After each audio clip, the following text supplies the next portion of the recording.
Yeah. Yo, Sunday and Mondays is lit.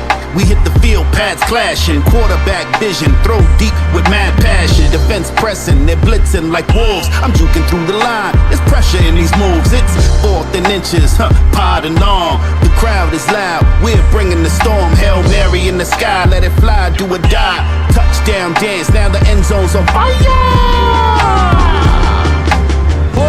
Welcome to Pod and Long, your weekly blitz of gridiron football fire.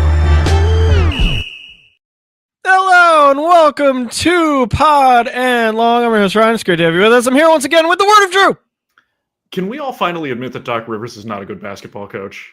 Can we already figured that out? Over that speed bump. Yeah. What? I want to hide $25,000 or $2,500 in cash in the ceiling. It'll be fun. We're also here with Mr. Mike. Hi.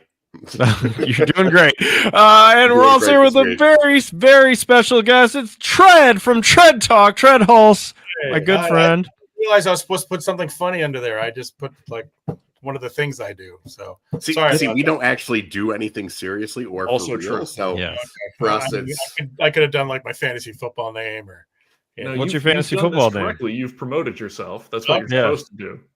Well, I've had a bunch of them, and it usually ends up with Tread Solo. It's like The Walking Dead, Tread Pool. That's what I am right now. I'm Tread Pool. Tread Pool. Yeah. What are you good at fantasy football? I don't remember. Okay, I guess every time I was at like Ryan, I think we're both in the league back in the old radio days, and I got the hell out of that. And then I got sucked back in by a buddy of mine because he had some sob story about his nephews leaving. So the league would fall apart. So I got sucked in. You're back. This is year 2, and I'm miserable. So miserable. It's supposed to be fun. No, it's not. I want out. It's not. Bad. It's not that fun. You can see the light. It's running more fun being the Jets GM. It could be worse. You could be the Jets GM. That's a valid call right there. Oh yeah, bring back the old league. Killer Greg said it'll be great. He said. That's right. I'm having an okay year. I'm fine. Oh, stop rubbing it in, Mike. I passed you. I'm back on top of you now. Oh, he said. Uh-oh. I'm 3-10, so it's not good. It's not good for me. Better than that. Damn. Okay. Yeah, it's bad. How was your? It's bad. How are your Thanksgivings? How was Thanksgiving for everybody? Tasty. Awful. It was working. It's my favorite holiday. That happens more than Christmas. Yeah. Love Thanksgiving.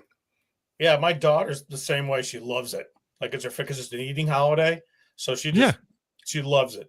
So we had my wife's parents in town for 5 days.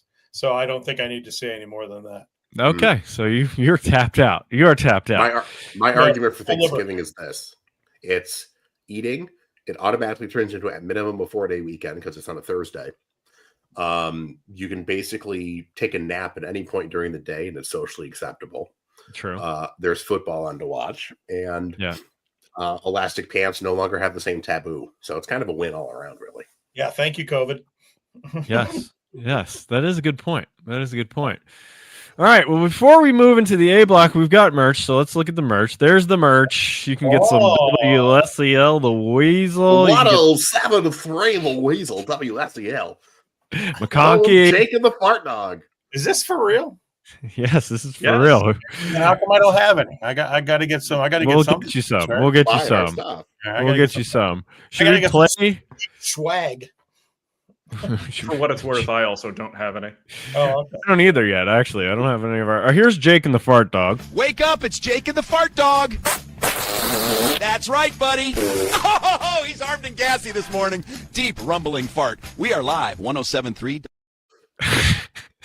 See, that's why they make fun of us radio people. See, yes, like you didn't have a fart dog with you though. You were a professional. Yeah, exactly. You're a real professional. Fart Dog is ratings gold, and everybody knows it. Yeah, right. Yep. All right. Well, let's get it. Oh, it's going to be one of those. Let's get into the week's news. In 2023, 4 friends were sentenced to watch bad football for crimes they didn't commit. These men promptly escaped, arguing over text message to the YouTube underground. Today, still growing their audience, they survive with silly voices and running gags. If you have an hour to kill, if you have nothing better to do, and if you can find them, maybe you can listen to the A Block.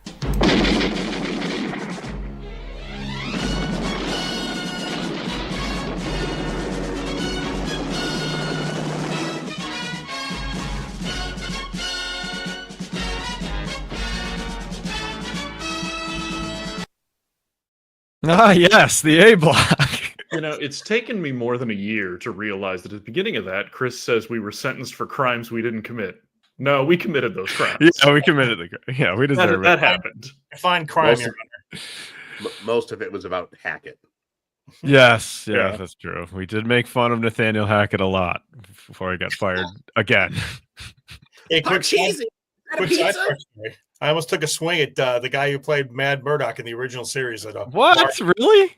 Yeah, Dwight Schultz? Yeah, he's a dink. Oh, he's such a I was working at a place in Williamstown, and he was there for the theater festival. And he came with a bunch of his buddies and wanted to get a table, and we were packed. And I'm like, we don't have it. I can't help you. He goes, and he actually said to me, "Do you know who I am?" And I'm like, "Yeah, you're the guy that plays the stupid weird guy on that show that nobody likes. Yeah, that one. Who are you? Blah blah blah, back and forth." And I'm like, "I'm gonna knock this guy out." Now, if the van showed up and asked for a table, heck yeah! Oh, they're totally in. Oh yeah. Leave your friend outside. Come on out. I'll sit you by the bar. Just wipe your tires. We're good. Oh my gosh! All right. Top story. I was going to ask Mark this, but he's not here. He's on the injured reserve for tonight. He's on assignment. I was going to ask if he had watched the Bills Hallmark movie Holiday Touchdown yet. Oh.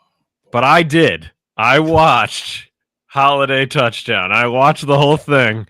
How many tables were destroyed in that movie, Ryan? I think they talked about it, but never destroyed a table.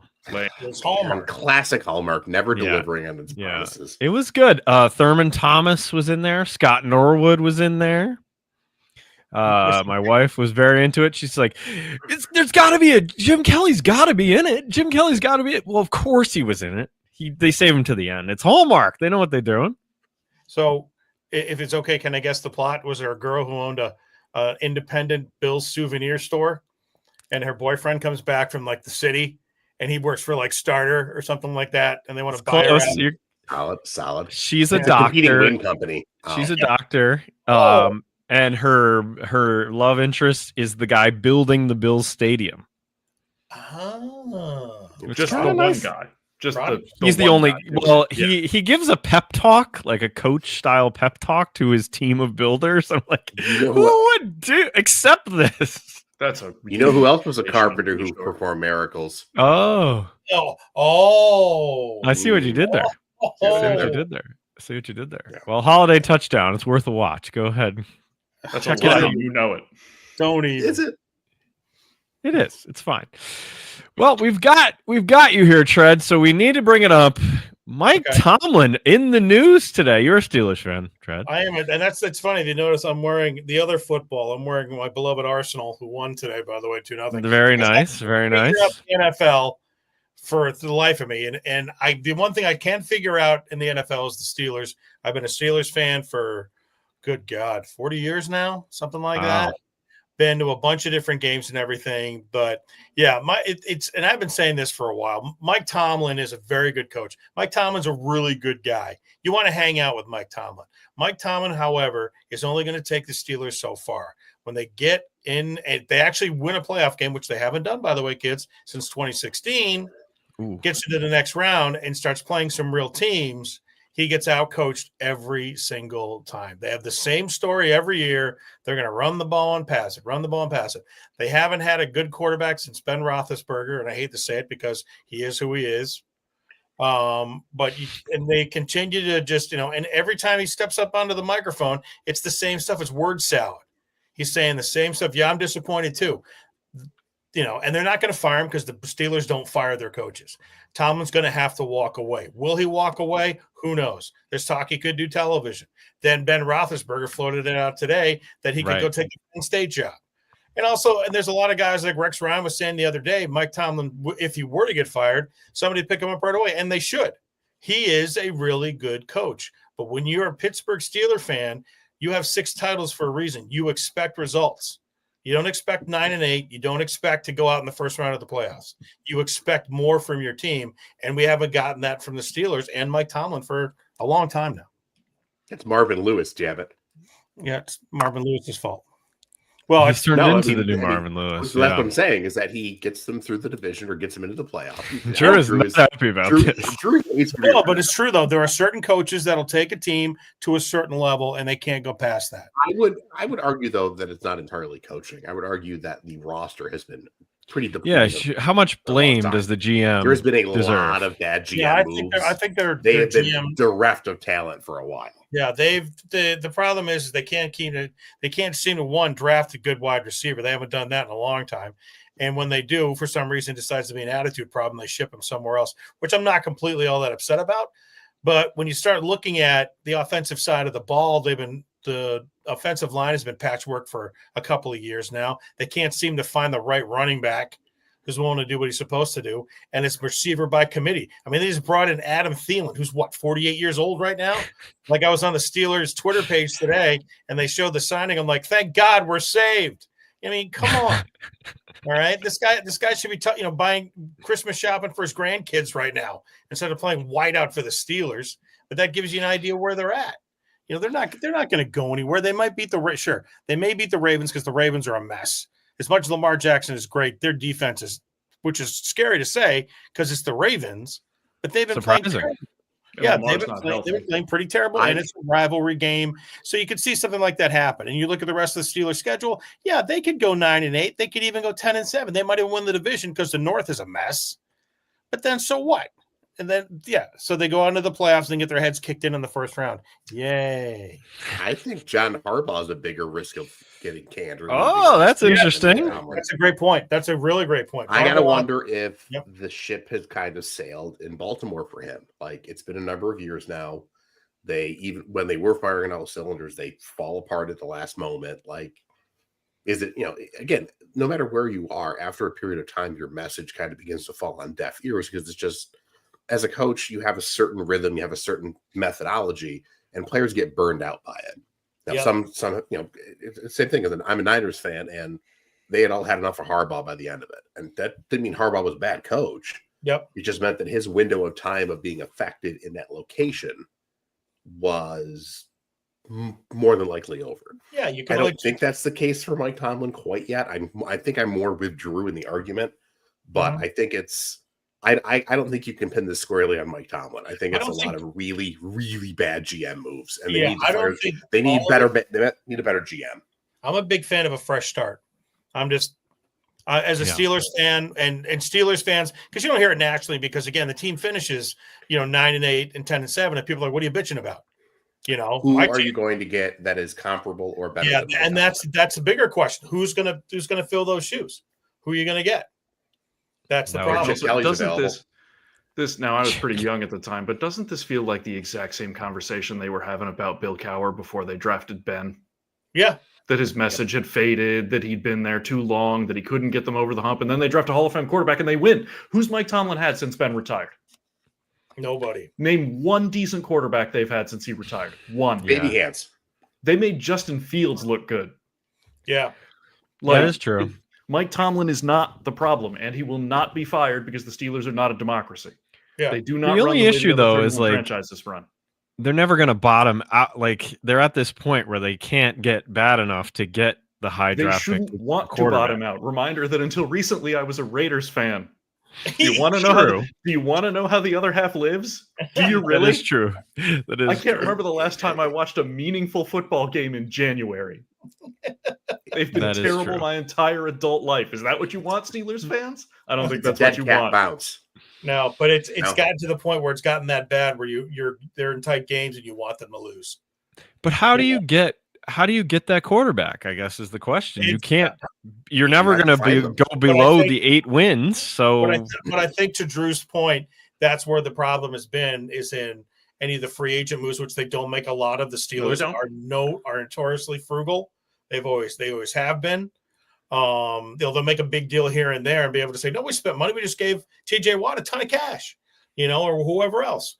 But when it comes to the offense, there's been just a lineage, just a whole line of wide receivers, of quarterbacks, of running backs since Ben, that have just not worked out. And that has to fall back on scouting. That has to fall back on, the general manager. That has to fall back on, player operations. It's the whole office. That's the thing. And the problem is are they going to make those changes? Probably not. And so they're going to try and draft somebody or I'd like to see him give the kid from Ohio State a chance. If they say they lose on Sunday to the Ravens, let the kid, let Will Howard come in and chuck it around for a while. See if he's got anything. Mason Rudolph. Got a live arm. Give me a break with Mason Rudolph. Enough of him already. Yeah. Let him go play the Arena League or Canada or somewhere.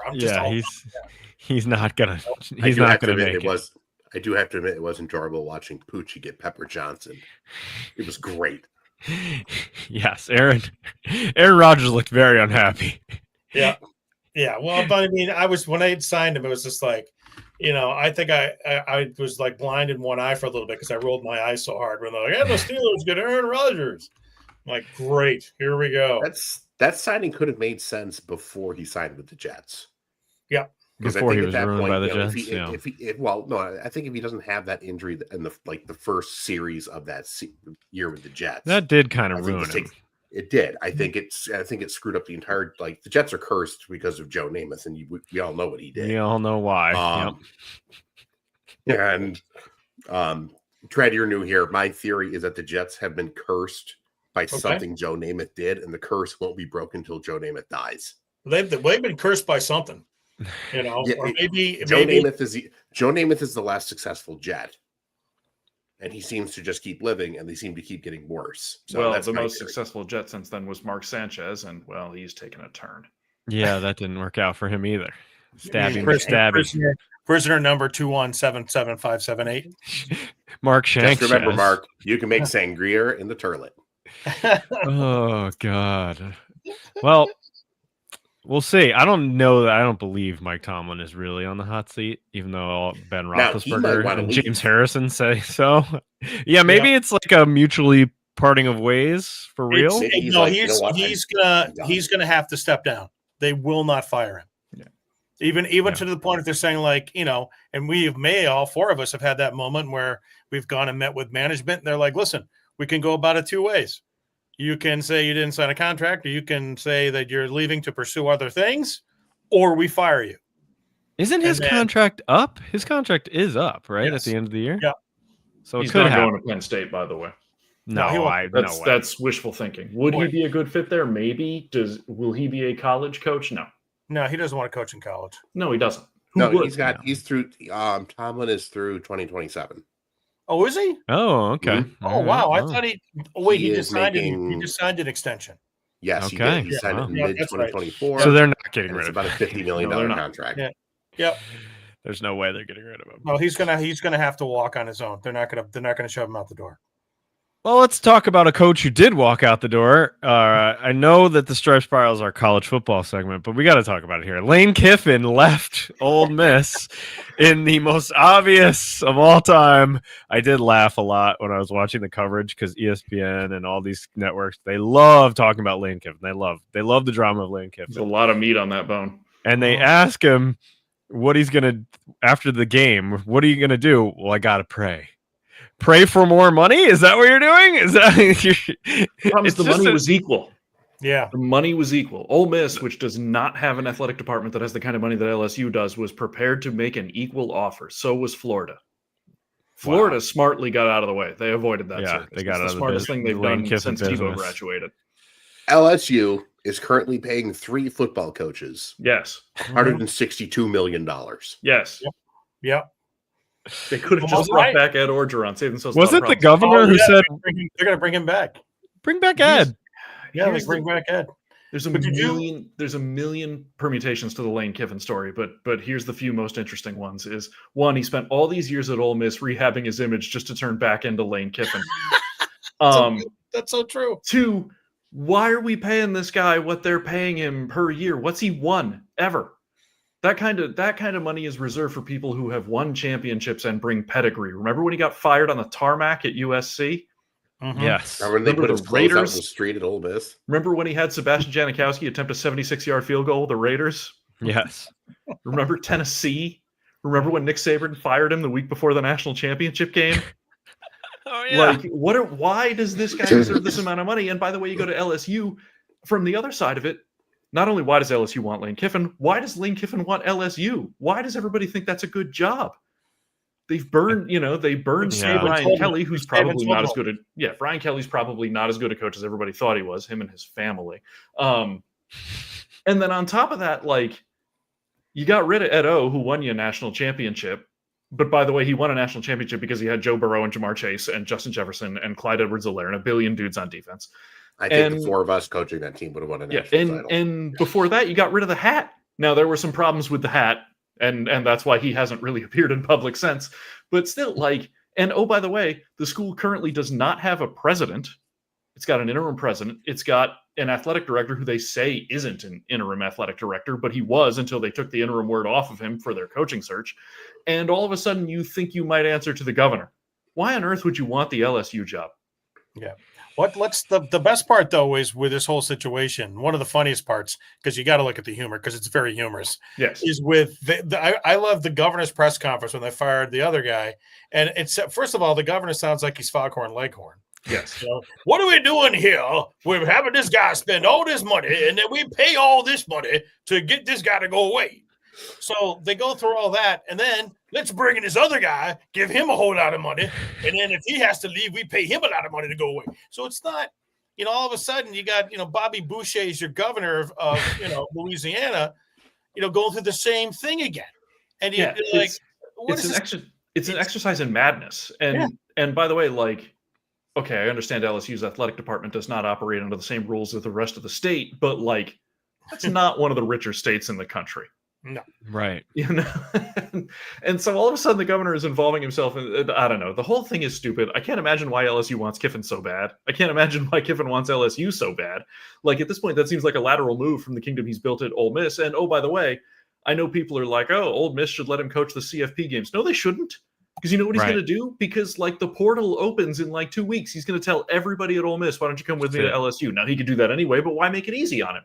Right. But then they make an exception so that Charlie Weiss Jr. can still be the offensive coordinator at Ole Miss while they go through the CFP. Up is down, black is white, dogs and cats living together. SEC Mass football, hysteria. it just means more. and oh, by the way, a 5-star quarterback recruit flipped his commit from Georgia to Vanderbilt. What timeline do we live in? Oh boy. How did we get to this point? That's crazy. Yeah, it is nuts. The whole We're gonna have the same conversation about Lane Kiffin that we're having about Brian Kelly in like 3 years, right? Yeah, he'll probably make a championship run next year. Yep. And then everything is all fine and dandy. Like, we love Lane. Yeah. And then the following year after that's going to be a train wreck. Train wreck in standards where they lose 3 games. And I was going to say, even if it's not, he could have a bunch of like 8, 9, 10 win seasons in a row, and that's not going to be sufficient for LSU's boosters and possibly government. He's going to get caught by taking co-eds 2 at a time. And then they're going to get caught owing him $75 million. He's got some crazy contract stuff that's in his contract supposedly. Of like, if Ole Miss wins games, he gets money. Yes, they're paying him. He gets paid out what Ole Miss would have paid him if they win playoff games. Wild. He is the Kirk Cousins of college football coaching. Yeah, except kind of it worse. Yeah, we all should have been college football coaches. That's what I've decided. 100%. All I need to do is be an average college football coach. I could have been living on a fat buyout. Yep. just got to get fired. You just got to make it to get fired. And may have to get to the D1 level and be pretty good at it. That's wouldn't you love, like, Dad, how did our family get money? Well, your great grandfather was a football coach at LSU, and he was god awful. So because of that, we got a very large pile of money. Yeah, they gave him $80 million to go away. Here's the door. Please shut it behind you. Oh. The governor sounded like Gilbert from King of the Hill. When I first heard the press conference, I'm like, this can't be real. This is a Saturday Night Live skit.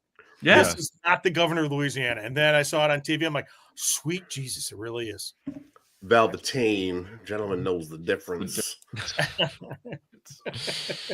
Oh boy, there's a couple more news items. Deshaun Watson his window is open to practice. Well, we know what are we doing for a long time? So what are we doing, Cleveland? Why is he even there? Cleveland is. Speaking of people still getting paid, that's the only reason they're still His paying. window is as open as his fly. Remember that fully guaranteed contract that wasn't going to bite him in the ass? Ouch! Yeah. Ouch! Ouch! Ouch! You think the Jets are a dumpster fire? Fold the Browns right in there.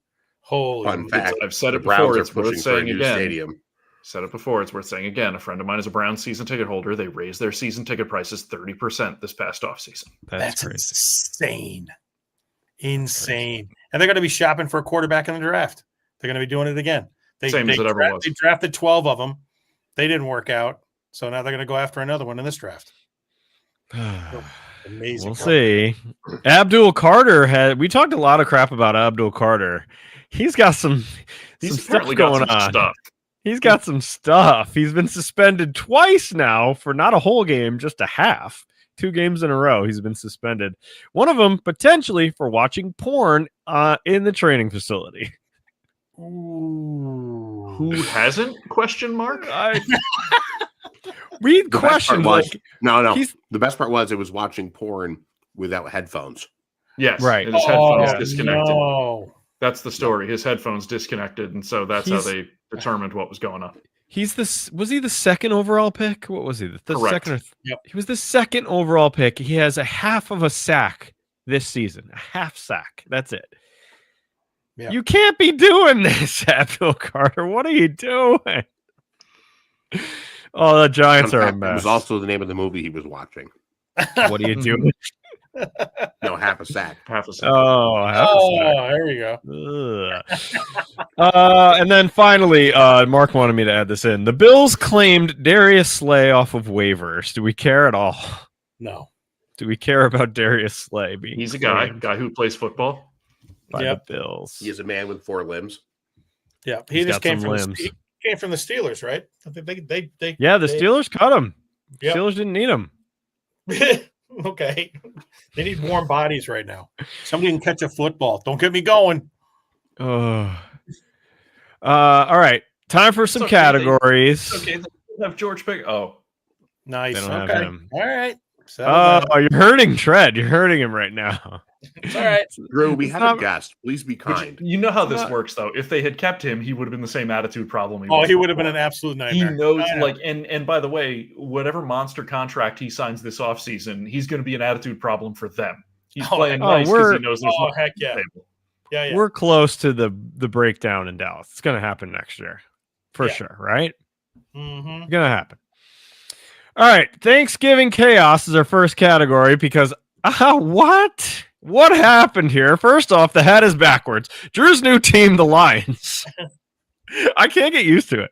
I cannot get used to it. Your new team is the Lions. Drew was a Raiders fan. We spent the whole season trying to find him a new love, Drew's Love Island. We spent the entire year pitching him to other teams. He chose the Lions, and just when he picked the Lions, the wheels are falling off the Lions. The bus. This feels like an appropriate time to. Sometimes when a relationship ends, she says it's not you, it's me. Mm-hmm. I think when it comes to football teams, it's you. This feels like an appropriate time to mention that the Spurs are on pace for a 56-win season. Thank you. Wow. Thank you. I yield my time. Thank you. Well, the Packers defeated the Lions on Thanksgiving Day. Packers are good. It's a weird Thursday game. The Packers are good. They're just the Packers are good. The thing is, though, is there any team, and I'm not going to try and jump off the rails of what we're doing here, but when you look at the NFL season, and that's when I have that's all we do here. But I have I have my soccer stuff on. Is that there's no team that you're like they're a juggernaut. They're just steamroll their way. They're gonna go through. There's certain teams right now you don't want to play. You don't want to play the Texans. You don't want to play the Cowboys. No. Okay, which is kind of funny. And for some reason you don't want to play the Panthers. Hey now. Or the Jaguars, there's these so the whole season is just nuts. So every time you go in with the Packers thinking, okay, they're at home, it's the pageantry, it's the Packers, then they just pull a boner.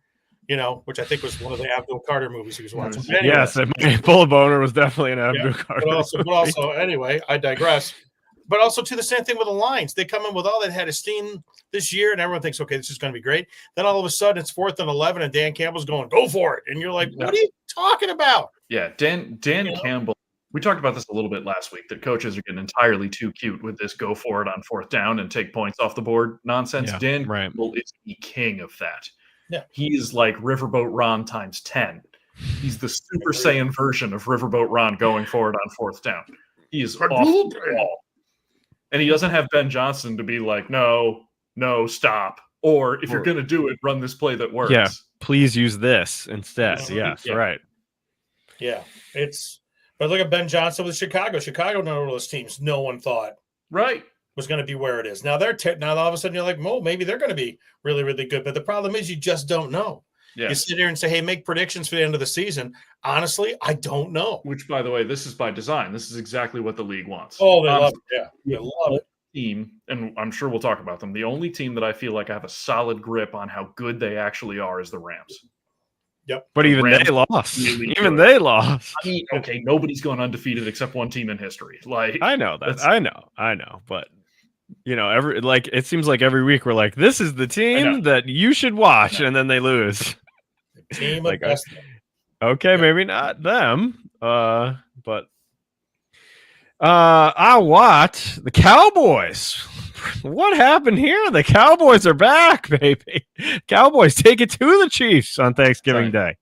Dak is healthy for the first time in like 3 years, and it makes a difference. He's pretty good when he's healthy. Great point. It does. It does make a big difference. And he has an elite pairing of wide receivers like nobody else in the league has right now. Might as well take advantage. And you've got a defense that can hold that's actually not bad. And right. I think with Dak Prescott at his peak, and like you said, Drew, with the receivers, that's all they need. Just don't be terrible.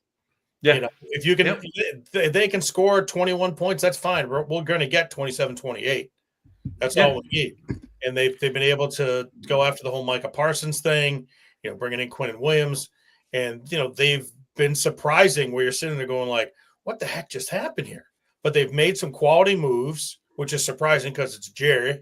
Mm-hmm. But again, they're a team. Like I was saying before, they're a team you don't want to play right now. Not right now. Don't want to play them. And as a side note, they may have just ended the Chiefs dynasty. Yeah, which would be great. Let's do that. It would be. I would be from the Chiefs side of this. It would be genuinely shocking to see their dynasty end with them missing the playoffs. Yeah, it would be. It's very rare that it sort of ends in a giant lump like that. Usually you get to the playoffs and you're just not quite as good as you were and you face somebody better than you and that's the end of it. But they might legit miss the postseason, and that would be genuinely surprising. They have a 37% chance of making the playoffs right now. 37%. Okay. So they still got a shot. They still got a shot. They have to play the Texans. They still have to play the Broncos. Again, that's some tough ones. That could be. I don't think they can win the division. They're going to have to get in a wild card. I feel like they're like, if you're going to go with an NBA analogy, they're the Golden State Warriors, though. Like they will miss the playoffs, get a high draft pick, and then just flip things around and be right back in it. And suddenly win the title in 21 or whatever. Yeah, and you're going to be like, how did this happen? Well, as long as Andy Reid's too good of a coach. That's the thing. When we're talking about really good coaches and great coaches, Andy Reid is a great coach. But he's got old. Travis Kelce shouldn't be playing right now. No. Travis Kelce should be, working out his wedding plans. Okay, and so you look at Kansas City Chiefs, their offensive line has been a mess.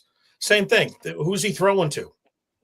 I don't know. Some guy who was stocking shelves at Home Depot a month and a half ago or something. I don't know. A guy who was in the guy who was supposed pretty much. These guys that were supposed to be good, they were supposed to be great. They've just flared out. These names you heard of a couple of years ago, and now it's just like, they're not picking up the white courtesy phone. It's like, where have you been? And so a lot of that. But I mean, that's like what you're talking. I think if they were playing in Houston this weekend instead of Kansas City, I mean, I think that they're going to benefit from being at home. But again, one of those teams that don't want to play. Texans are going to put up a fight. Yes. And they're not just going to roll over. And so it's going to be – that's a huge game. That could be – It is huge. Yeah, game of the week. I mean, there's a lot of great games this weekend, but that one is going to be pivotal because if they lose that one, D'Amico Ryans is doing a good job with that team. Yes, agreed. Great job. Despite the fact that they have no offensive line, they're still somehow involved in this. And the Colts are going down. The Texans are going up somehow. We flipped. The things have flipped there. Mm-hmm. Well, they might have Danny Dimes figured out, which, by the way, I've always hated that nickname. Terrible Danny nickname. I used to call him Danny Drops when he was with the Giants. I like that one a lot better. I do like the fact that he's having some success in the Indianapolis Colts. And they've another one of those teams you don't know you're like, what is going on there? They're I like, don't think they're that good. Like, what are you getting? The only thing I enjoy is the sideline shots of the Irsay's daughter. Yes. Right. Yes. Yeah. With those giant bright eyes, like writing stuff down. She's listening into the conversations. she's looking when they call plays. She's got a headset on. Yes, she's got a direct line to Jordan Hudson. Yeah, exactly. She's following the Jordan Hudson playbook. She's actually doing the junior jumbo. Yeah. She wants a headset. All right. Well, Thanksgiving night, we continued the fun with Upset City because the Bengals, first of all, they brought back Joe Burrow, which I think is insane. For reasons unknown. Insane decision, but okay, he comes back and they beat the Ravens. Mm-hmm. And the Ravens won MVP Joe Burrow. Yeah. Lamar ain't right. He's not right. He's not healthy. He hasn't been. You can tell he's messed up. Yeah. No, there's one of the biggest surprises of the season, I think, with them, with the Ravens. You know what it is? The Ravens are having the season the Niners had last year. Yeah. A season from hell. Just a season from hell. Yep. And it happens occasionally, and it fell. The whammy fell on them. Yep. Ever since he took himself out of that game. Remember when what was that, week 3 or 4 when we were talking about that, and he's like, he took himself out of the game and they were still in it, and we're like, what was that about? He has not been right ever since. Who do you think you are, Anthony Richardson? He didn't say it was too tired. I'm too tired to go back in, Coach. I gotta get to the fading couch. I got a case of the vapors. Oh God. I love Anthony Richardson. I'm so sad when these people like disappear from our lives. Remember that time he threw one nice pass? He threw that unbelievable pass like 2 years ago. It was by accident, and you guys all know it was. 90 yards in the air for a touchdown to Pierce. He meant to throw a 7-yard slant. Yes, right. Ever since, he's been a mess. Oops. He knocked himself out for the season stretching. Yes. That happened this year. That just happened. He kneed himself in the face using one of those rubber band things and broke his orbital bone, and he's out for the year. Mm-hmm. Namaste. But he'll look great in a couple of years with the Gainesville Marlins of the AF2 or something like that. He's a big man. He will trounce some UFL fools. Listen, I've said this about a lot of people. He would be an extraordinary UFL quarterback. I cannot wait for the Anthony Richardson Diego Pavia matchup between Houston and DC. Let's do it. Let's go. I love that. All right. Black Friday has a game. Black Friday, we saw the Bears defeat the Eagles, which was surprising, but ran 281 yards rushing against the Eagles. That's the one thing the Eagles do well. What happened? Suddenly the Eagles D-line doesn't look good in their last 2 games. What happened there? Mark is not here to rag on Philadelphia. This week. He did say Mark's new gimmick is he's turned heel against Philadelphia for some reason. Let's see, it turns on itself. I mean, they're the people that beat Santa Claus. Fine. I'll have to fill the Mark role. You know who else was a quality heel? Who? You got to do it now, Ryan. Oh no, you're not. You don't mean him. Somebody has to do it. It might as well be me. Mark's not here. Think you can tell us what to do? Yeah. You think you can tell us what to win? You think you better? Yeah. Well, you better get ready to bow to the master. Every show we play the X-Pac entrance. Speaking of suck it, every time I see Bret Hart in the news lately, it's him basically saying somebody I didn't like is gay. Yes, yeah, all right, with right. Vince McMahon. Yes, now that Vince McMahon is no longer allowed near a microphone, he can say all kinds of shit about him. He was gay with the Ultimate Warrior. He was gay with Shawn Michaels. Like, he's just literally saying anyone who I don't like. apparently was gay with Vince McMahon. Well, he's not happy with Vince McMahon for many years now. So and hasn't been for 40 years. Yeah, right. You got to keep the feud going. You got to keep it going. All right. Well, moving on. We're moving on to the 49ers ballot. 49 injury report. It's just everyone. Yeah, even my backup needed a backup. You good? Never been less good. The hospital going to need a depth chart. Facts. That's a great line. The hospital going to need a depth chart. Well, the 49ers did win. Won. Yep. We played against a solid Cleveland defense. Solid. They're not a bad defense. They're not. They're not. Myles Garrett is terrifying. Yes. On a really terrible overall team, he's going to He might break the sack record anyway. He's going to. Well, God knows he gets enough. He spends enough time on the field because the offense can't hold the ball, so he's going to have a lot of opportunity, a lot of minutes. Yeah. But I will say, Brock looked good. Yeah, they're better since Brock being back. Brock is huge. Matt Jones is a serviceable backup for that Niners offense, and he does a good job. The offense, as it's currently designed, is made for Brock. And what people don't seem to think about Brock is like he's a bit of a gunslinger. He's not. Yes, he can stand in the pocket and throw, but he's kind of a. I don't want to say. I'm not. Well, he threw what? How many interceptions against the Panthers the week before just by gunslinging it? It didn't matter. You still won.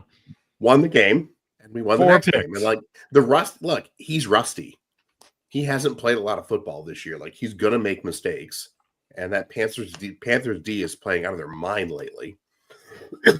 But look, talking about teams you don't want to play. I think the Niners are shaping up to be one of them. If they continue to get healthy for them,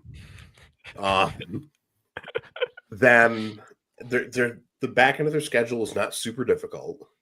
And they still have I want to say they're 3-1 in the division, maybe 4-1 in the division. It's interesting. They lose the Rams the second time. Yeah, they got the So they split with the Rams. They beat the Cardinals both times, and they beat Seattle the first time.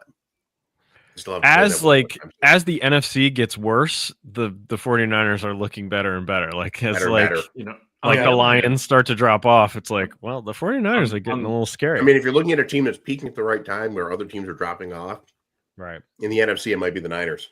On the other hand, I can't wait for the Vikings to pay Mac Jones, Jaylen Brown money this offseason. Well, Mac has mortal a contract. Oh, that'll be traded or voided. Minnesota will make it happen. Oh, they will. That situation has become a Jordan disaster. Addison? You can have him for Mac Jones. Wow. So just watch Jefferson, please. Seattle, Minnesota, though, was just the Seattle's another team. Like, what in the world? I mean, you thought they were going to be respectable, but you didn't think they were going to be this good. Oh, hold on. We haven't seen Sam Darnold in December yet. True. There's still time for regression to the mean. Sam's really struggled the last couple of weeks, but the defense has been amazing. Yeah, the defense is playing real, real well, but eventually Darnold is going to kill them. Had that mono flare up. The mono. I don't think mono flares up like that. I don't think it's like shingles, but even maybe he'll start seeing ghosts again. Yeah, sure. I'm seeing ghosts. Oh, Darnold. I feel bad. If Darnold gets drafted by anyone else somewhat competent, are we talking about Hall of Famer Sam Darnold? He has something. He's got something. He's got something, but I didn't expect him to do what he's doing. He's got mono. He's got Tony Romo, man. That's a great comparison. He's got Tony Romo. Mm-hmm. Yeah, he kind of is like Romo. But the thing about Romo and everyone, because he was to the playoffs. Everyone was as a Cowboys hater, so it's like, oh, Romo, but Romo was undrafted or whatever, and he worked his ass off to get in there. Like the stories about him, I'm going to my apartment and throwing the football into the couch 400 times before the next practice just to get time with Parcells. Like that dude had to work his ass off to get to where he got. He was never going to get higher than that. It's amazing he got that high. Romo Darnold went to USC. Yeah, right. Romo had the distinct misfortune of being one of the first quarterbacks I can remember who got all of the credit and all of the blame, neither of which was fair. Right. Yeah. That's Too Dallas. much of each. Yeah, because of Dallas. And you're in the spotlight. He's an overachiever, really. Like, he never should have been at those levels. He never, ever, ever should have been at those levels. He worked his ass off to get there. Despite him being, dating all those celebrities and all that. But all right, the Bills are back. The Bills and the Steelers had a game. Boy, oh boy. And Rodgers got beat up in this one. His hand is broken. His nose was cut. He had that hat on. He looked like one of the Home Alone thieves, one of the wet bandits on the sideline. Yeah. Oh, he would be a sad boy for me if I didn't have another option. So no sad boy for that. But there was a stretch there where what did they fumbled and threw a pick in like 11 seconds. The Steelers. Yeah, it was hard to watch. And then you look at the Bills just running all over them, setting a Pittsburgh record for yards given up by running backs. And it's and the thing is with the Bills, to me, it's now or never. Like, that window of theirs is closing. Yeah. And they got to make a run now, or it's who knows, because they're an older team. And people are starting, McDermott's seat's not hot, but it's definitely warm because it's like, okay, they're like a step above the Steelers right now as far as, they're getting into the playoffs, they're getting chances, they're getting their shot, and it doesn't happen. So for them, it's got to be now. If this is the turning point where, nice turning point to beat up on my Steelers, yeah, great. But they've got to do it now, or the next couple of years are going to be real interesting. And the Chiefs and the Ravens are both down. Like, this is the year for the Bills. This is the best window of opportunity they've had. Yep. This is it. They can't squander this one. Nope. How hot is McDermott's seat? We've all talked about it, but Tread, we haven't had you on. So how hot do you think his seat is? I think if they don't make a really deep run, I think it's real hot. If they make the AFC title game and lose, does he get fired? No. Okay. They lose in the first or second round, maybe, probably, because they're moving into a new stadium. Hey, it's all new. It's a fresh start, Then all the PSL BS too, which is unbelievable. I still can't believe. Oh yeah, crap. But anyway, know who your fans are. Know what they can afford. Yeah, exactly. Your gate receipt doesn't matter in football. Baseball's the only sport where your gate receipt matters. Yeah, exactly. And so but which is funny because I got into a conversation with some buddies of mine about the new stadium, and they're like, why did they make it open air? And I said, why they made it open air? Because Buffalo ownership is this dumb, where they sacrificed not having a dome stadium where you could have them come down to the monster truck show, boom, boom, boom, and have big concerts and have everything else. They did it so for maybe 3 or 4 games in the in December and January, they could have an advantage. Yep. Yeah. That's the mindset of Buffalo. Right. Makes absolutely no sense whatsoever. The city, or at least like a scarcity. It's a scarcity mindset. Yep. I mean, I have a hard time with the Bears wanting to put a dome on their new stadium. Like, you're the Chicago Bears. Why are you putting a dome? Why are you making a dome? I think everybody's going to have a dome though at some point. Well, because you're talking multi-purpose now. You have to do more things. You can't just have 8 games and 2 preseason games for a building that's going to cost you $3 billion to build. Now, this won't happen in Buffalo. Excuse me. This won't happen in Buffalo. But the only way, if you're a moderately cold weather city that you're hosting a Super Bowl, is if you have a dome. Yeah, Agreed. And every one of those owners wants to crack at hosting a Super Bowl. Everybody wants that. Yeah. Can't be a Joe Robbie every year. Yeah. Right. All right. Next category, downfall. The Texans and the Colts. The Colts are in a downward spiral. They lose the Texans here. There's not a ton to say about this game, so I think we can just skip This through was a boring that. game. It was a boring game. The other downfall is the Falcons are a disaster. Glad I didn't pick them. You didn't pick them. They were high on your Jerusalem Island list, high but on the list. It didn't happen, thankfully. I'm glad, but boy, the Jets go in. Tyrod Taylor and the Jets go in and beat the Falcons. Dude, what have we said about Tyrod Taylor for like 3 years? Very serviceable. You have to beat him. He's not going to give it to you. He might not win it, but he won't lose it.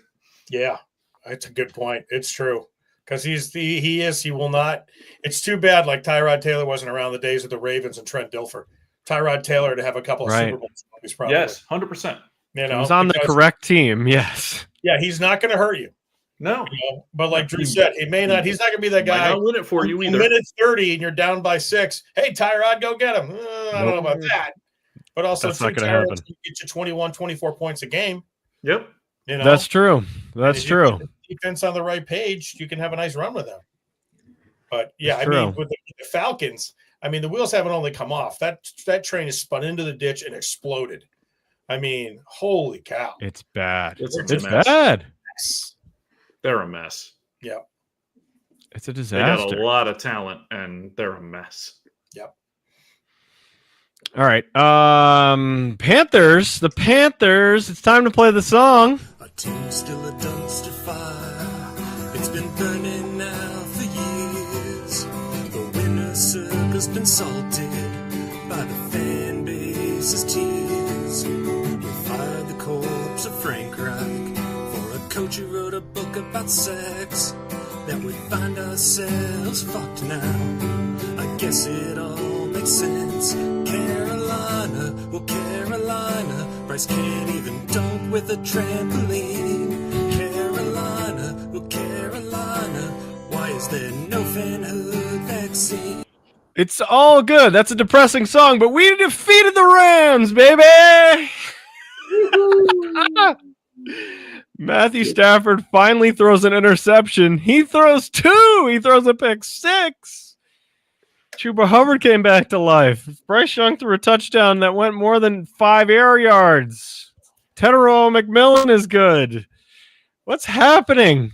Coach Dave Canales wrote a book about sex, and he is my Coach Sex book. He did it. We're doing it. It does merit mention. Puka Nacua with an extraordinary catch. Oh, right. Yeah. Okay. Inside hand. Inside hand. You know how hard that is? What? That's crazy. That was crazy. There were a lot of ridiculous catches this weekend. That was among them. I'm still trying to figure out how Bryce Young hasn't been just straight up murdered by now. I mean, if you sat next to him on a plane and like, hey, so what do you do for a living? I'm a quarterback of the Carolina Panthers. Sure you are. No, you're not. Yeah. You know?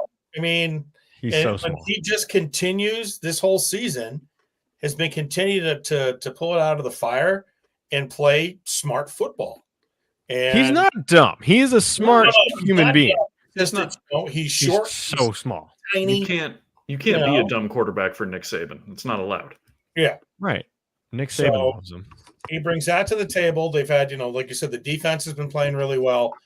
It again, what I keep saying is the league this year is schizophrenic. It's like you'd never be sitting here going like the Carolina Panthers have what record? They beat who last week? 7 wins. I said a 7-win season, which I thought would be the end of the season, is a successful season. I did not expect to be a half game out of first. Yeah. It's, again, I think it was Drew said it earlier, dogs and cats living together, total energy. I mean, it's hysteria.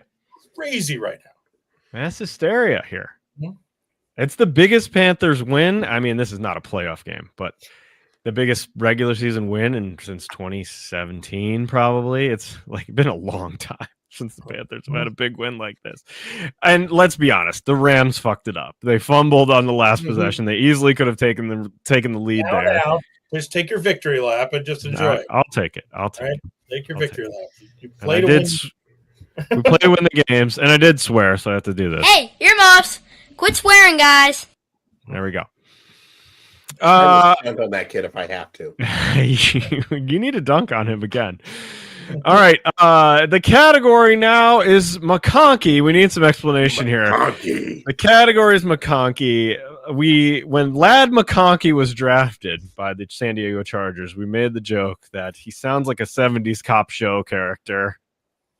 So it's taken on a life of its own.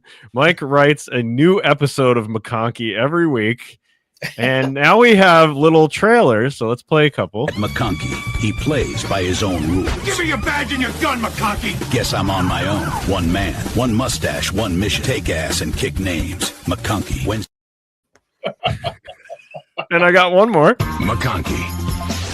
Lad doesn't like rules. Never did. You go through procedure, you end up filling out paperwork. I want answers. He's the cop who'll punch the city back into shape. Let's move. McConkey.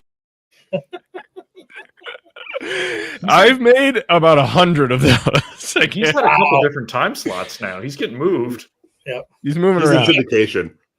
Oh, but there's he should be Wednesdays at 9, exactly like us. Wednesdays at 9. Right after Starsky Hutch. Before Simon and Simon. The Chargers, Simon and Simon. The Chargers destroyed the Raiders. So speaking of extraordinary catches, Brock Bowers, holy crap!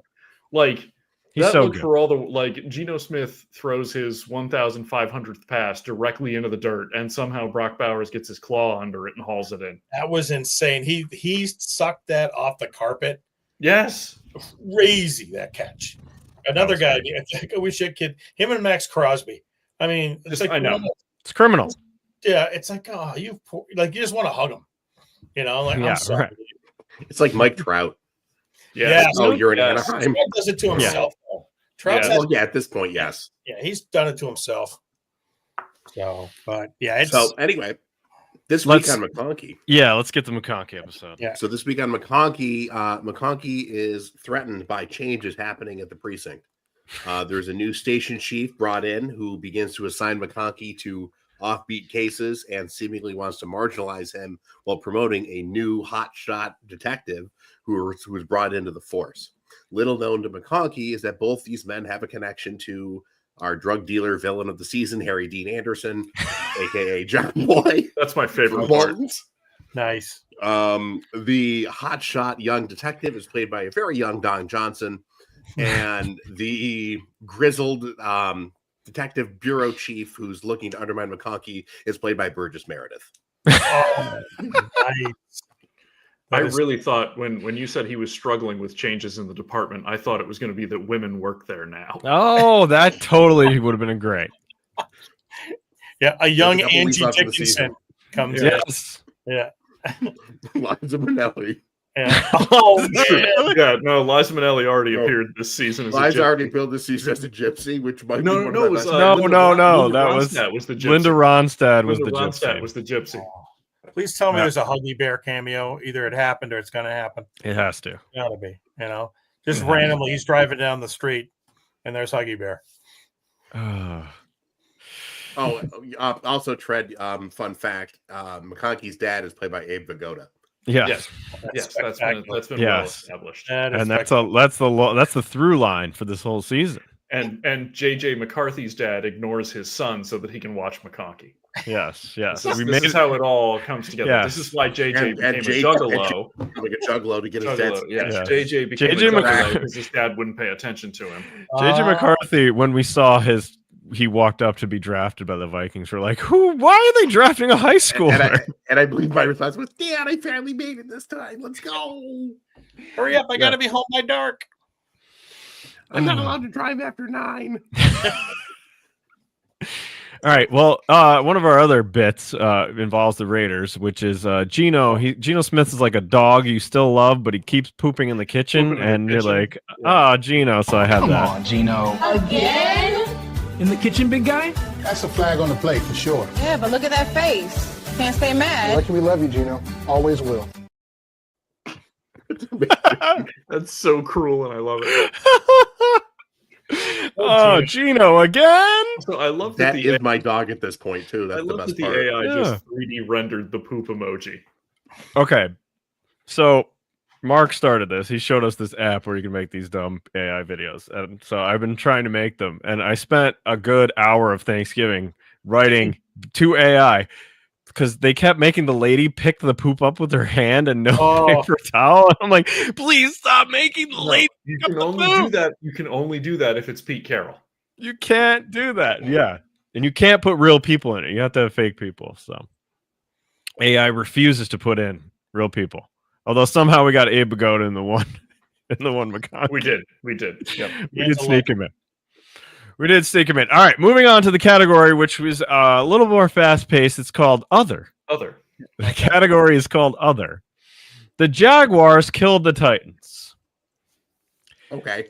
That was however, It was a game that was played. However, I do have something for Greg, our Titans fan. Not again. Whoa there, big fella. Rough game? You could say that. Try this. It's called We Ask. Tiny donkey-shaped tablets. Huge help. When the Titans break your heart, We Ask. And I got one more. Another heartbreaking loss? Try We Ask, the mood-lifting tonic that kicks sadness right in the, well, you get it. Huh. One sip and boom, no more couch slouch, just dance. By the way, nice time. What'd you say? Love that he's wearing a Drew Bennett jersey, by the way. Yes. Yeah, he had to wear a Drew Bennett jersey. All the categories, other the Dolphins killed the Saints. Sure. Mm-hmm. Sure, why not? The Buccaneers defeated the Cardinals. Anything to say about that? Nope. The Seahawks. We talked about the Seahawks blanked the Vikings, but the Vikings are bad. Vikings are bad, and as we do, there's a dumbest plays. We ranked the dumbest plays at the end of the year. We started doing this last year. Dumbest plays. I've got an entry for dumbest plays. You ready? Bring it. It's on the Vikings. He rolls. He's pressured. He's in trouble. Heaves it up. Oh, no. Ernest Jones. House call. He will take it all the way. A game-changing play from Ernest Jones. In the world. I will say that I do love the throwback Seattle jerseys. They're great. Frighteningly similar to the Garo Yepremian interception in the Super Bowl. Yeah, it was somebody not sure what to do with the ball. What are we doing here? I mean, who was that? I don't even know who that quarterback was. And you just scored a touchdown. Fine. Cosmer, something Rosemer. like that. Yeah, it's like. Also, Yeah. I don't know what exactly happened, but I saw that game at a Bobby V's sports bar. And when that interception happened, the gentleman 2 stools down from me started yelling loudly in appreciation. I don't know what bet he had placed, but it had come in.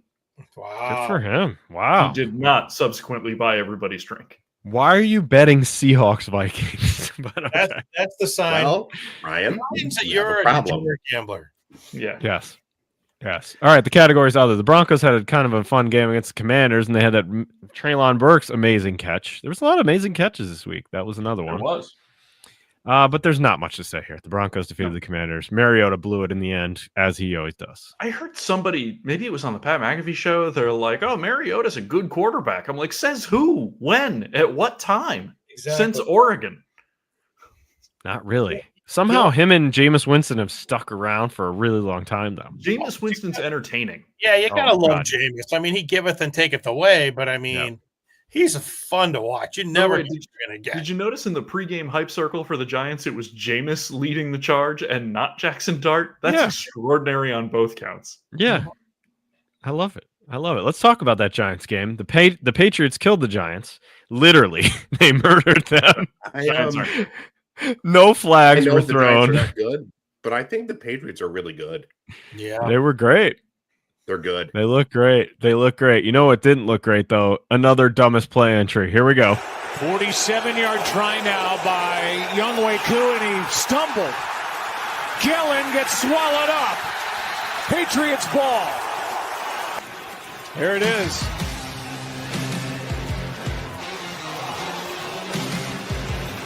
Whoops. I watched that 25 times when it happened. I stubbed my toe, Dad. It's 3 back, 2 over. 3 back, 2 over. What are you doing? You know, like he counted wrong or something. Hit the sand wedge a little fat that time. Yeah, he's had a weird season, Koo. Anyway, Are we ever going to see Younghoe Koo again? Is this it? Was that the last time we see him? Because he's not going to be a giant kicker ever again. No, you're going to see him when he says "Welcome to Walmart." So I mean, that's the next time I see Younghoe Koo. He was like automatic too for a while in Atlanta. He couldn't miss, and now all of a sudden he can't even plant a foot. Kickers are like goaltenders. They're like hot and cold, and when they go cold, it's bad. It's over. It's over. Yeah. All right. All right. It's time for the Stripe Spiral where we talk about college football. Drew, take it away. There's a lot to talk about. Buckle up, kids. The first thing we're going to do is we're going to ignore everything that happened in the game this weekend because that's no longer relevant. First of all, piles of coaching stuff in no particular order. Chris Kleiman retiring at Kansas State because he's citing his personal health reasons. He's only like 57. In coaching years, he's a positive child. I don't know what this actually means. Like, it seemed like he had a good thing going at K-State. Obviously, he won multiple national championships at North Dakota State at the FCS level. But this does get Optimus Klein back into the national picture, as apparently he's poised to take over the K-State job and return to his alma mater. We talked about Kiffin to LSU already. UCLA hires Bob Chesney away from James Madison, who will still coach James Madison this weekend. And if they go any further, he's a good coach, but he's way far away from his recruiting base now. And UCLA as a athletic institution is famously dysfunctional. I'm curious to see what happens after this. I love the Pat Fitzgerald hire at Michigan State. Love all of it.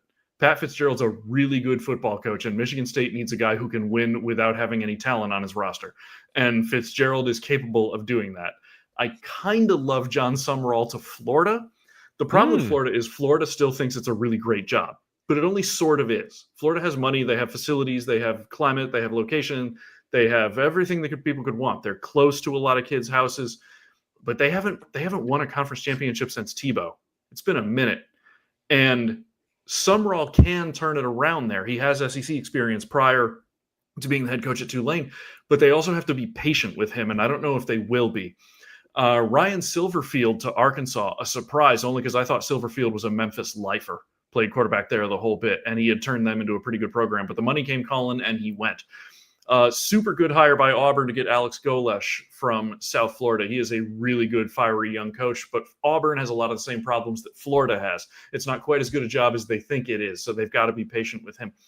North Texas, Eric Morris goes to Oklahoma State. Again, another school that has to have patience. They got to realize what they actually had in Gundy and how far they've fallen. Like, they need to get their recruiting straightened out. They need to get their NIL straightened out. They need to get their stadium straightened out. Like, Oklahoma State's got problems. Morris is a good coach. He's got a good pedigree. Ironically, can anybody guess how old Eric Morris is? He's 40. He's 40. He's a man. He's a man. He's 40. Kalani Sitake decides to stay at BYU, which is the right move for him. BYU has a strong connection to Polynesian football. Like, Sitake played there. He's an alum of BYU. Like, he's done great things with that program. But this also says two things. One, Penn State, not the attractive job it used to be.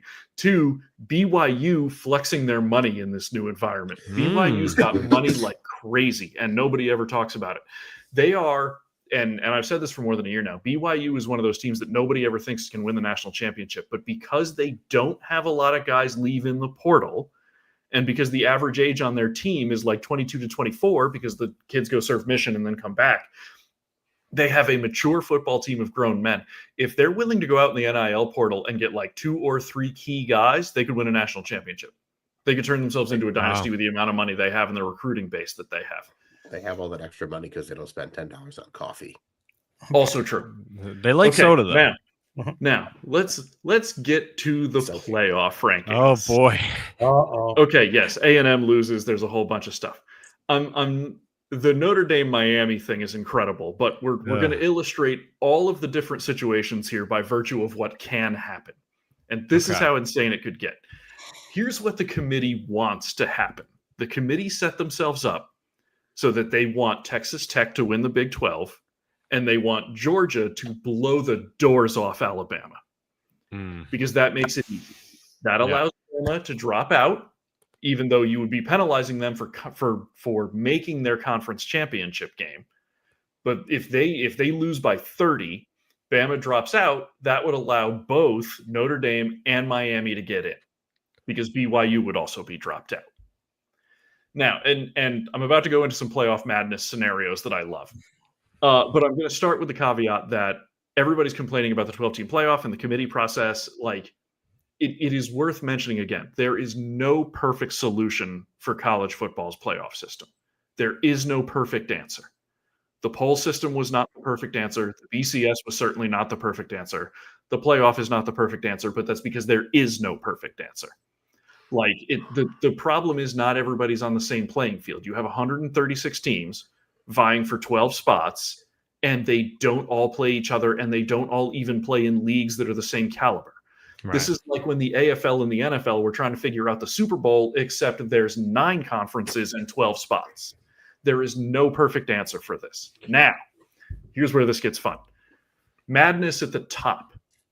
The only power conference who feels bulletproof about both of their conference champion teams getting into the playoff, regardless of what happens in the conference championship team, is the Big Ten. Indiana and Ohio State are both going no matter what. Yeah. Everybody else has at least some questions. Here's your chaos scenario at the top. BYU wins the Big 12. Alabama beats Georgia, which they've already done this season, to win the SEC.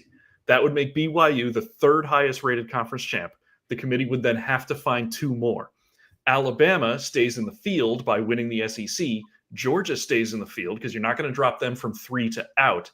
Texas Tech probably stays in the field. You don't think they'd go from 4 to out, especially because if BYU wins, I don't think it would be a blowout, which would mean their beloved Notre Dame is forced out. Wow. Whoa. The committee loves Notre Dame. Loves them.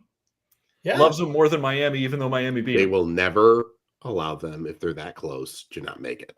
Now here's where this gets very fun. Madness at the bottom. Here's the simple scenario for the committee. I think that was another one of those movies that Bill Carter was watching too. Madness at the bottom.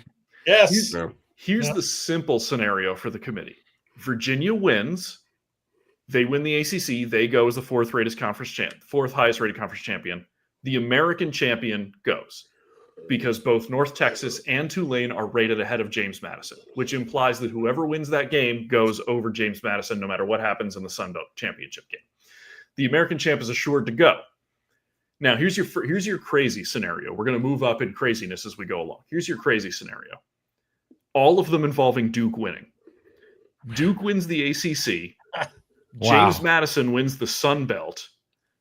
James Madison goes to the playoff with the American champion, and the ACC, a Power 4 conference, gets shut out of a 12-team playoff. That's crazy. Which I love as a concept because there shouldn't be automatic bids. Like, nothing should be assured for these teams if they don't earn it. Moving up one stage, here's your insane scenario. Duke wins the ACC.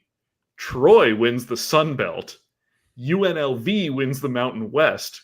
Would UNLV get the call as the 5th conference champion as an 11-2 Mountain West champion beating Boise State? Wow. Now, you're not ready for this. Here's the missiles are in the air scenario. Duke wins the ACC. Troy wins the Sun Belt. Boise State wins the Mountain West. What does the committee do at that point?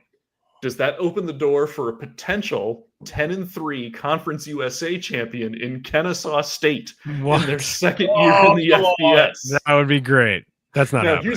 Now you're saying, but what happens if Jacksonville State wins Conference USA? They would be a 4-loss champ. At that point, Troy would probably go over them as also a 4-loss champ of the Sun Belt, who beat the 25th rated team. But if Kennesaw State's 10-3 and Boise has 4 losses and Troy has 4 losses and Duke has 5 losses, could the Owls make the playoff? Wow. So there's 9 conferences.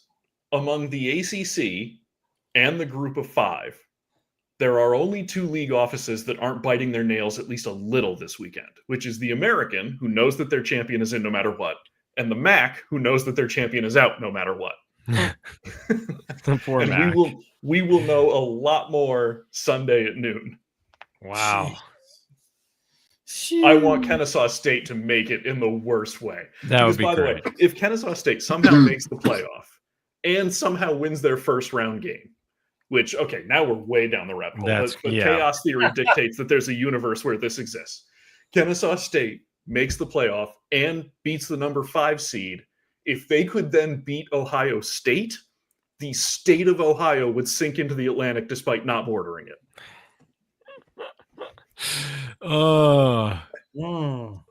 There's a lot. There's a lot that could go crazy. Put themselves in the corner a little bit, but there was almost no way for them not to. The way it fell out, like I said, there's no perfect answer here. Somebody's going to be pissed off no matter what.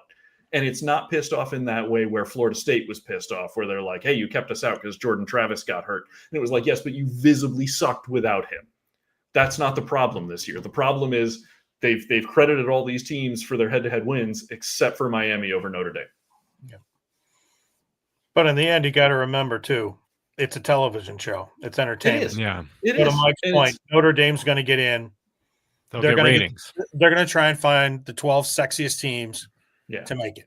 If the real chaos, not even counting Alabama, because many pundits seem to believe Alabama has some leeway here because they're already above Notre Dame and they're playing in a conference championship game and won't be penalized for that. So the real chaos instrument here is BYU.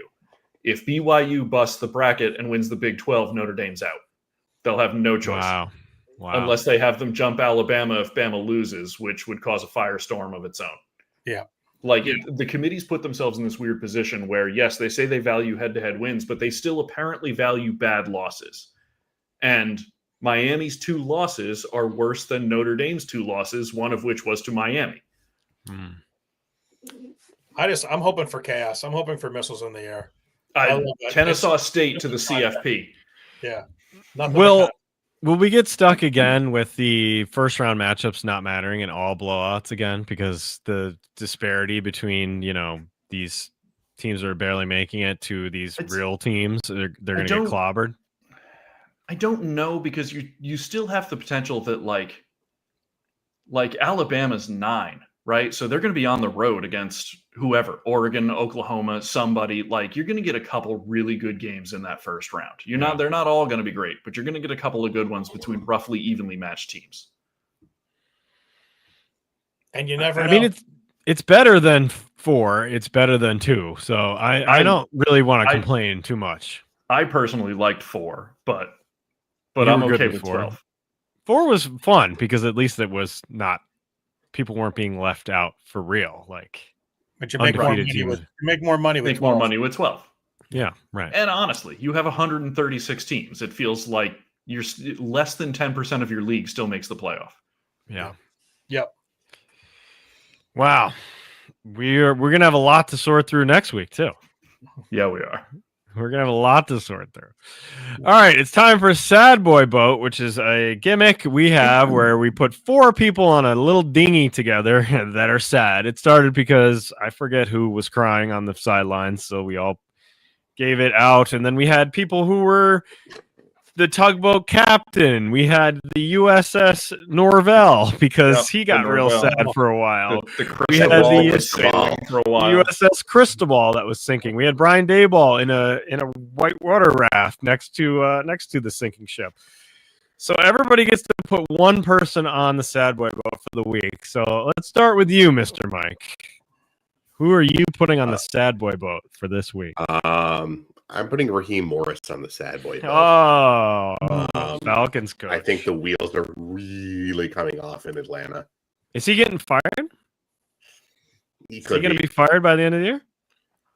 He could be. It's been a bad year. The guy got hurt. That's the other thing, though. I mean, it wasn't They don't want great. to have to pay his contract and a Civil War pension. Michael Penix is so old that he's in the Civil War. Our running gag. He in the Civil War. That's a great line, though. Because he played 8 years in college or something? 7. 7. A lot of people go to college for 7 years. Yeah, they're all right, Drew, Sad Boy Boat. Who are you putting on that thing? Chris Paul, because in his farewell season, the Clippers said farewell. Wow. Cue up Chris the Incredible Paul. Hulk walking away music. I'm glad that this came up. Because wow. If you're the Clippers, just fake an injury, which, okay, you're going to lose $100,000 like the 76ers just did, but put him down for some fake injury because he's 1 million years old, and then wait 2 weeks and then trade him when the trade window opens. What are we doing? Right. Yeah. So much for that riding off into the sunset with Lob City. That didn't work out too well. It's the most Clippers thing ever. The Clippers have had the most Clippers season ever. Most Clippers thing since Danny Manning's torn ACL. Yeah. They tried to launder money. Like, oh allegedly. Yeah. I don't need them coming after me. But all right, Tread, we'll give you now that we've done 2 examples, you can put someone on the Sad Boy boat. Tread, who are you gonna put on? Well, I will say before that, 4 People in a Dinghy was also one of the movies that Abdul Carter was. I don't want to watch Carter's on that. I'm gonna go with this one. I'm gonna on the Sad Boy. I'm gonna go with Shadur Sanders. Oh, I like that. did not have a good week. I don't think, no matter what happens, it's going to end well for him in Cleveland. And then him and Jerry Jeudy having it out on the sidelines, that wasn't a good look for either guy. No. So for me, I think it's Shadur Sanders because it just continues to be. I mean, it started with the draft and it's gone from there, and it's just sort of trickled down to where he is now in Cleveland, where I'd say quarterbacks go to die, but basically every player who goes there dies except Garrett. So for me, I'd have to say my guy would be Shadur Sanders. Oh, yeah, it's gone poorly for him. Yeah, it's gone very poorly for him. He did not expect to be in Cleveland, let alone be in a 5th round pick, let alone be stuck fighting with Jerry Jeudy. Somewhere you don't want to be, fighting with Jerry Jeudy somewhere. All right, Sad Boy Boat for me, LSU's accountant or whoever's in charge of their money. The state treasurer. Yeah. Base of the state of Louisiana. Yeah, the Louisiana taxpayers. Your property taxes are about to go up. Ah. Why'd we do it again? All right, moving on to game balls, which is yeah. Oh shit. Hackett, who's not Southern. That was like my favorite part of that impression. He made him Southern for some reason. All right, game ball's the other side of the coin, where we give someone a game ball for what they did this week. Mr. Mike, we'll start with you again. Who are you giving a game ball to? I'm giving it to a Brock December to remember. I'm giving it to Brock Purdy for coming back and not hurting himself in a game. The Brock December. I'm not normally a homer with this pick, but it was nice to see Brock. You have to do it. You have to do it. No, it's Drew, to remember. Drew, who are you giving it to? After a season of derision and overanalysis, game ball to Arch Manning, who finally figured out where the switch is and how to throw it on and take down A&M. Dang. The number one passes that were he threw passes that were over the line of scrimmage, not behind it. Yeah, he was really good in that game. He was ran the good. ball well. He's still not coming out, I don't think. I don't think so. No, Dad won't let him go. Dad's going to say, nope, you're staying home, son. It might be 2028. Like, he might play this out all the way to the end, junior and senior year. He doesn't need to leave. He's generationally wealthy. He doesn't need to go he's got an NIL deal worth more than $1 million already. Yeah, like, he's good. What are you going out for? You're good. Both of his uncles played through their senior season. It wouldn't shock me if he decided to. I don't think it's the worst thing in the world. Especially depending on who has that first pick next year. That is definitely going to, he is not going to a bad team. There's no way that Mannings will allow that. Nope. There's no way. All right, Tread, who are you giving a game ball to this week? I'm going to give a game ball to Trevor Lawrence of your Jacksonville. Oh, wow. A lot of people kick dirt. Another one of those teams where you're like, you have no idea what you're getting. But everyone on this podcast. This was the talk of the season. It was like, is Trevor Lawrence a bust? Is Trevor Lawrence, has he played it out in Jacksonville? Is he going somewhere else? And he's had a really good season. His team's doing well. Had a great game the other day. I mean, didn't throw for a lot of yards, but 2 touchdowns, and Jacksonville is a team you're going to have to take seriously, And again, sure, it was the Titans. I mean, I could probably get together 22 guys to beat the Titans right now, but still, he's playing beyond what a lot of people expected of him. So I got to give it to Trevor Lawrence. Wow. Okay. Those long flowing locks. I mean, you can't get enough of them. I mean, come on. I mean, he's a handsome gentleman. You can tell that Tread is a guest on this podcast because we've spent the last 6 weeks absolutely shitting on Trevor Lawrence and saying he's terrible. I mean, he did play better in this game, but again, but he was playing against. But he's still, he's still a leader. He's still, they're still in the playoffs. They're still in the playoffs. There's something there. When everyone kicked a lot of dirt on him and thought this was it, his team's 8-4. So they're 8-4. They're 8-4. All right, I am giving my game ball to Cam Bynum, and I'm going to show you why. Derek Barnett eventually had the wrap up on. Maybe not. Derek Barnett eventually had the wrap up on Taylor. Stroud. Downfield, too high, intercepted by Bynum. The Texans give it right back. Hutchinson, the intended receiver.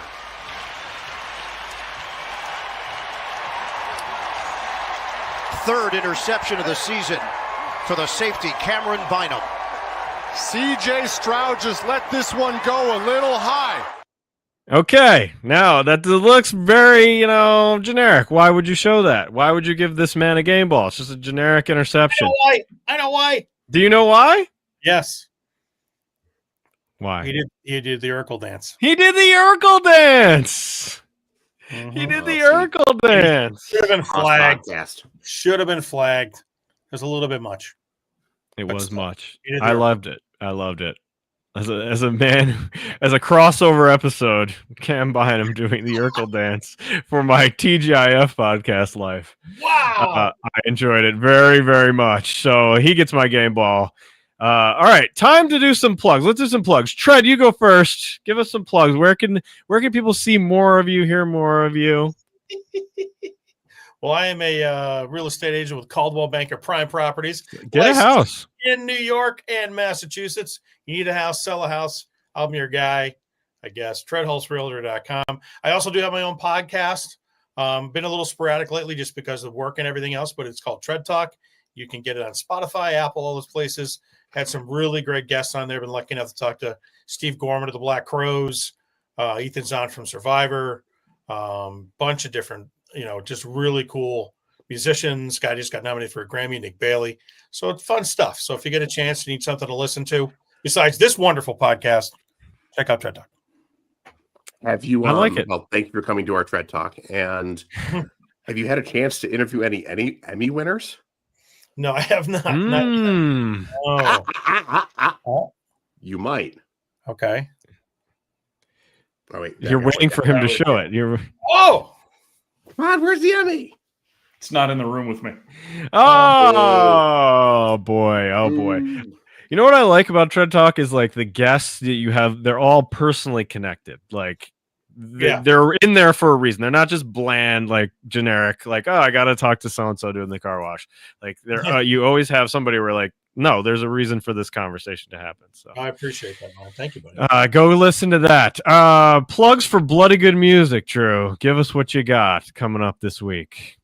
Chris inspired me with an idea where he did the 25 albums for 25 years. Now that we're a quarter way through the century, and so immediately I started tried to put together what my 25 albums would be for the quarter century, and I have 44 contenders. So I'm going to have to try. Wow. The good news is, I will be running my best albums of the year article next week, probably by the time we go on the air. Okay. It's prepared, right. It's written, it's done. That's a good It'll one. Run next week. I like those. You put a vote in for Sleep Token? I'm not a Sleep Token guy. Come on! Everybody is, and I'm not. I know. Come on! It's not for me. So good, dude. And I know. Ask Ryan. I'm a picky bastard. I love Sleep Token. Everybody loves Sleep Token. I'm not into it. I don't know. It doesn't hit me right. Wow. You guys are both metal fans, right? Tread, you like metal, right? Big metal fan, yeah. Yeah. I'm my Spotify thing came metal, country, and like old blues. Very eclectic mix. Actually, if you like metal, country, and old blues, you should listen to Sean James and the Shapeshifters. It is all three of those things. They had one album, I think. Wow. Or at least, no, they had like 3 albums, but only one of them was actually like a physical release, and they haven't released an album in like 10 years. But it was amazing, and it is all 3 of those things. Okay. There we go. All Related right, Mr. Mike, do you have any plugs? No, but I have a student of the week. You have a student of the week? What? Student of the week. One of our students was walking around the other day. It was ugly Christmas sweater day, I believe, for the wrestling team. And he was wearing an ugly Christmas sweater that starred Ronnie James Dio. Nice. And you know what? I think the kids are going to be all right. Good. One of my favorite things is my wife is from Cortland, and when we go there, that's the birthplace of Ronnie James Dio. And there's pictures of him all over, like random. It's like a random weird college town, and then Dio banners are all over the place. It's so good. They're like called Holy Diver. They're like little like concert series is named after him. That's so funny.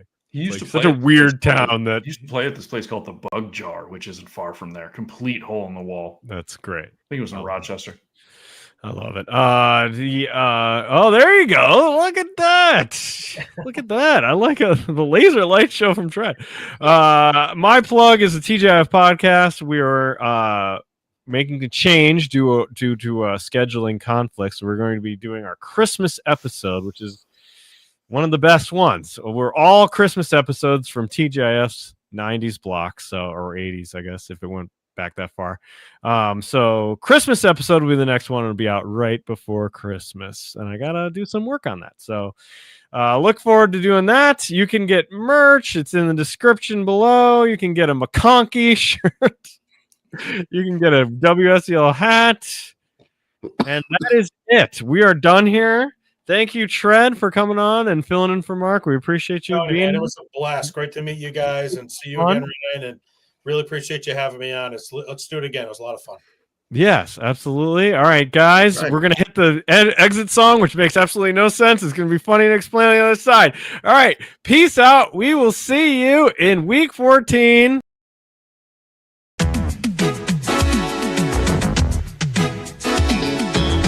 Off in the distance, around the corner, out of sight. You saw where your dream was waiting, hidden just beyond the light. And all in a moment, hard to seem to fall in line.